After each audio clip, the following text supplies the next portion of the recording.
Hi, it's Congresswoman Jan Schakowsky, and I'm back with my plans and pans.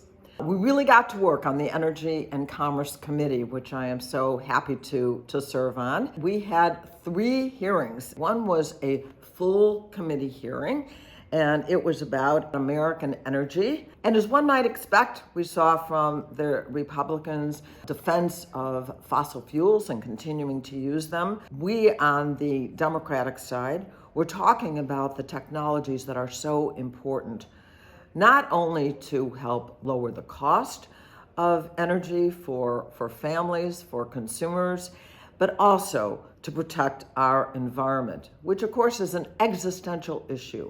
We have to move to renewable fuels. I pointed out that in the last Congress, the 117th Congress, the Democrats were able to pass the Inflation Reduction Act, which invests $1/3 trillion, the largest investment ever in the history of the United States, to develop clean energy and to create literally millions of clean jobs in our country. This is our future if we want to have one on this planet. We want to make sure that we do everything we can to make the investments that are going to clean up our environment and create those good jobs. Another hearing that we had was in the subcommittee, where I now serve as the ranking Democrat, no longer the chair. It is called now the Innovation, Data, and Commerce Subcommittee. It used to be called Consumer Protection. I'm sorry that we lost those words, but I really trust the chairman of that committee, Representative Gus Bilirakis from Florida, because we have worked together and I think we can pass a lot of bills. Of the 4 witnesses that we had, 3 of them began their testimony talking about what we really need to do in the United States of America to be competitive here at home and around the world was to pass the American Data Privacy and Protection Act. That is my bill that I was able to get through the full committee last Congress, but didn't quite make it into law. So I am really gratified that these objective experts said that what we really need to do is to make sure that we, like other countries around the world, have reliable data privacy. So I look forward to this boost to take this up right away, and Gus Bilirakis was excited about it too. We're going to make it happen. And then there was a hearing in oversight that was called The Origins of the Pandemic. And the effort here, I believe, on the part of the Republican majority, is to go after China, saying it was in the labs in China that really started this. And there are a lot of myths that have really been preventing the kind of research that we want to do that gets to the bottom of the question of how can we prevent not only COVID-19, but all other pandemics in the future. Along with my colleagues Mark Pocan and Khanna, I introduced legislation called the Save Medicare Act. And what it does is expose what is called Medicare Advantage. Medicare Advantage, I want to be clear, is not Medicare. It is private insurance. So when you see that 1-800 number, you are not calling Medicare. You are calling a private insurance company that is making all kinds of promises. These are too often unfulfilled promises. In 2020, Medicare Advantage received $12 billion in overpayments. What they do is add on more illnesses to the people that are on Medicare Advantage so that they can reap more profits for their companies. So what we want to do is to make sure in this legislation that they can call themselves anything that they want, but can't use the word Medicare. And I want to tell you that the money in overpayments, if we were to remove those dollars there would be enough money in Medicare, traditional Medicare, to cover eye care and hearing care.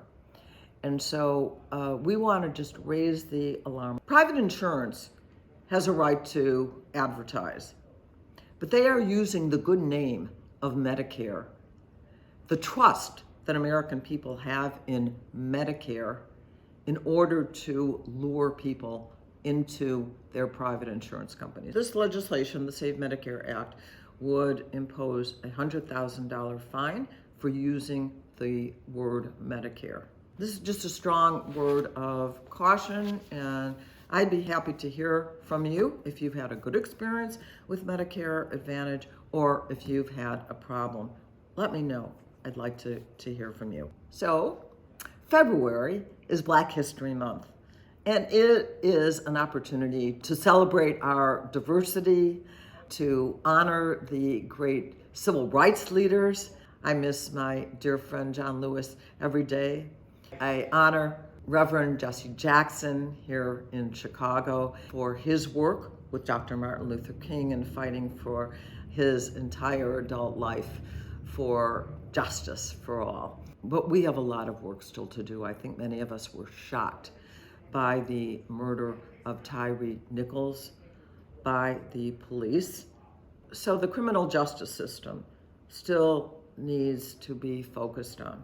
But another issue that I found absolutely shocking is that the College Board, which administers advanced placement education, has decided that they would eliminate the names of a number of authors and educators because they have been under pressure from the governor of Florida. This kind of censorship of important facts that we want our young people, our students, to be able to understand is absolutely shocking, and this is just because of the kind of pressure that has been exerted on our educational system.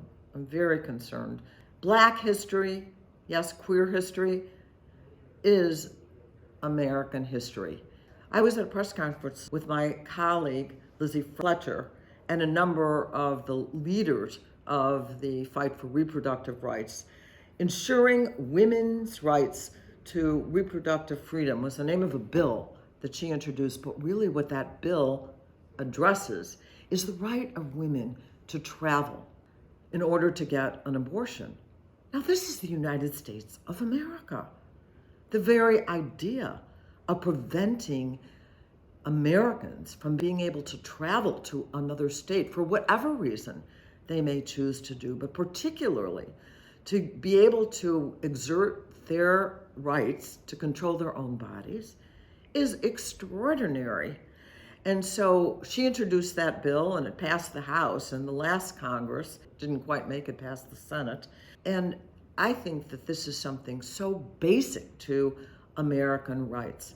Fortunately, the state of Illinois, as you well know, is in many ways a haven for people who are seeking to come here and legally have an abortion.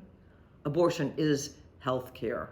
Finally, let me just say, I'm so sad that I have to go to the floor of the House to defend my good friend, Congresswoman Ilhan Omar. Now, among the charges against Ilhan Omar, that they say, that she has said things that were inappropriate. You know, as a Jew, I know that there were some things that I disagreed with her about, and so what did I do? I talked to her about it. I said, some of the things that you have said are hurtful. They're not right.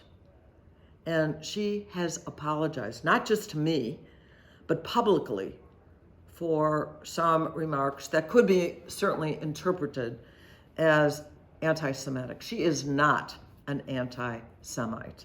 We have worked together on issues to fight not only anti-Semitism, but Islamophobia, which is certainly a problem. So from Donald Trump to Kevin McCarthy to several others on the Republican side, we have seen the worst of anti-Semitism. So as an American, as a Jew, As a friend, I'm going to go down to the floor and say, shame on you. They should not be taking her from this position. People who have supported violence, who have supported insurrection, should not be considering taking her off. There's no precedent for taking people with whom you may disagree off of committees. So that's the good and the bad of this week in Congress.